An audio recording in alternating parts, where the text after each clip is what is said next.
જે આ સપ્તાહ માટે જે એક ફોકસ છે ગૌરાંગ, જે એક વ્યૂ ડિફેન્સ કંપનીઓ માટે પીએસયુ જે ફરી એક એક્શન આપણને બતાવી રહ્યા છે.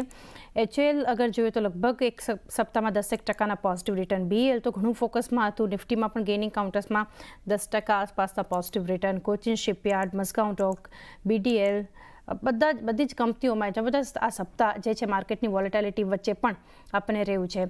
તો કઈ રીતે હવે લોંગ ટર્મ વ્યૂ તમે અહીંયાથી જોઈ રહ્યા છો કંપનીઓ માટે? તો રક્ષા ક્ષેત્ર માટે તો ઘણા લાંબા સમયથી આપણે ભલામણ કરી રહ્યા છે આપણા ચેનલ સીએનબીસી બજાર પર, અને આપણે ઘણીવાર એ બી કીધું છે કે તમારી પાસે રોકાણની સમયસીમા જો તમે રક્ષા ક્ષેત્રને ધ્યાનમાં રાખીને કોઈ કંપનીમાં રોકાણ કરવાની વિચારધારા રાખો તો વર્ષ, દોઢ વર્ષ, 2 વર્ષ માટે ન કરો, 3 થી 5 વર્ષ કાં તો એના વધુ સમયસીમા માટે કરો, જેનાથી તમને બહુ સારું એવું વળતર તમારા રોકાણની ઉપર મળશે. અને આ એટલા માટે છે કારણ કે ઓર્ડર એક્ઝિક્યુટ કરવા માટે લાંબો સમય લાગે. High precision technology, complex product બનાવે, એક પ્રોટોટાઇપ બને, પછી એનું અપ્રુવલ મળે અને પછી માસ પ્રોડક્શન ચાલુ થાય ચાંદની. અને હાલમાં આપણે છેલ્લા 2-3 અઠવાડિયામાં મારા ખ્યાલથી રક્ષા ક્ષેત્રમાં ભારત સરકાર તરફથી બી આ બધી કંપનીઓને ઓર્ડર મળતો આપણે વાંચ્યા છે અને સાંભળ્યા છે, અને વિદેશોમાંથી બી કંપનીઓને ઓર્ડર મળ્યા છે. 2 કંપનીઓ પર ખાસ કરીને પાયાના મધ્ય રોકાણની ભલામણ છે. એક છે બીઈએલ, ભારત ઇલેક્ટ્રોનિક્સ લિમિટેડ, અને બીજી છે કોચિન શિપયાર્ડ.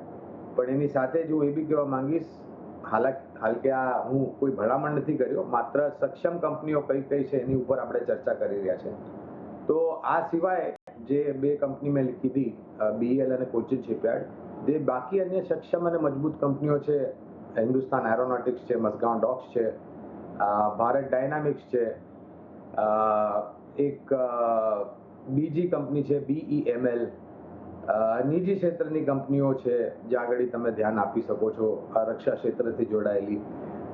એક કંપની છે કે સરકારી કંપની છે જે રક્ષા ક્ષેત્રમાં તો કામકાજ કરે છે, પણ ઈસરો જે કે અંતરિક્ષ ઓર્ગેનાઇઝેશન છે, ઇન્ડિયન સ્પેસ રિસર્ચ ઓર્ગેનાઇઝેશન, એને એક કંપની છે અને ડિફેન્સમાં બી કામકાજ કરે છે, મિધાણી એટલે કે મિશ્ર ધાતુ.